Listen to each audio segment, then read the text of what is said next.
दोस्तों यह कहानी है दो परिवारों की, जिसमें से एक परिवार बहुत ही झगड़ता रहता था और एक परिवार बहुत ही शांत रहता था, यानी अच्छे से रहता था।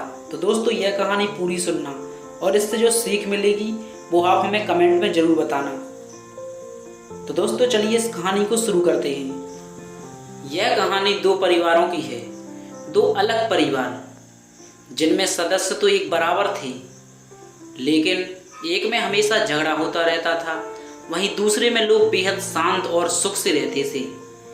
यह दोनों परिवार एक दूसरे के पड़ोसी भी थे। झगड़ालू परिवार की पत्नी हमेशा इस बात से अचंभित रहती थी कि हमेशा उनके घर में हर दिन कोई ना कोई झगड़ा हो जाता है, और दूसरी तरफ उनका पड़ोसी परिवार है जो कभी नहीं झगड़ते।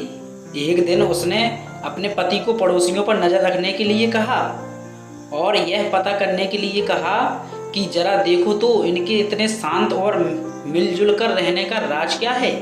पत्नी के कहे अनुसार पति अपने पड़ोसी के घर के पीछे छुप गया और खिड़की से उन पर नजर रखने लगा। खिड़की से झांक कर देखा, शांत परिवार की पत्नी फर्श पर पोंछा मार रही थी। तब अचानक किचन से कोई आवाज सुनाई दी तो वह अपना काम छोड़कर किचन में चली गई। उसी दौरान उसका पति उसी जगह पर आया जहां वो पोंछा मार रही थी और बाल्टी से पैर टकराने से गिर गया। पत्नी को जब यह पता चला तो उसने तुरंत अपने पति से माफी मांगी और कहा कि मुझे माफ कर दीजिए, मेरी गलती है जो मैंने तुरंत फर्श पर से बाल्टी नहीं हटाई।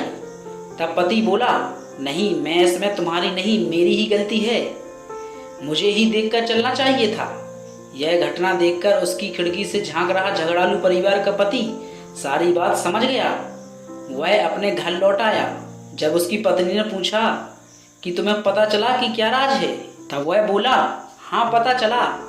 हमारे और उनके परिवार में सिर्फ इतनी सी बात का फर्क है, जहाँ हम लोग हर छोटी मोटी गलती के लिए एक दूसरे को जिम्मेदार ठहराते हैं और झगड़ते रहते हैं। उनके परिवार वाले हर गलती की जिम्मेदारी खुद लेते हैं और माफी मांगने पर उस गलती को सुधारने के लिए हमेशा तैयार रहते हैं।